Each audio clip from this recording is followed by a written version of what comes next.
Bakod na gawa sa takot. Mayroon akong bakod. Mataas, makapal, mahirap abutin. Bakod na hindi gugustuhin akitin ng sinuman. Inaalagaan ko ito. Bawat semento piling-pili upang masiguradong hindi matitinag. Pinapinturahan ko ito ng tapang, pinatitibay ng katahimikan. Bawat taong gustong pumasok ay kailangang pumasa sa pamantayan, sa kondisyon, sa mga tanong na parang pagsusulit na kahit ako ay hindi kayang sagutan. May karatula sa labas ng bakod ko. Siguraduhin mong handa ka. Pero ang totoo, ako ang hindi handa. Hindi handa na may makakita kung ano ang nasa loob. Sa bawat pagkatok, tinatagdagan ko ang taas nito. Sa bawat pag-usisa, lalo kong pinapakapal ang bakod.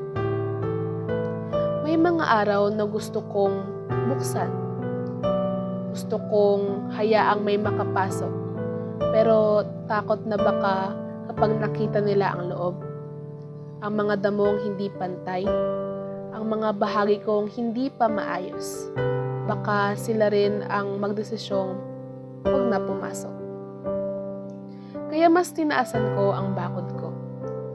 Sa bawat tangkang pag-akyat, sa bawat paglapit, tinataboy ko. Takot na baka masaktan lang sila o baka masaktan ako. Nagtataka sila. Bakit parang walang tao dyan? Hindi nila alam.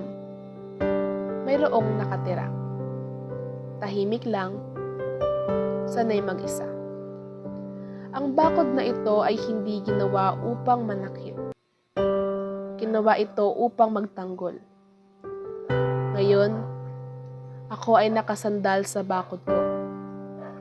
Tahimik, ligtas, ngunit malungkot.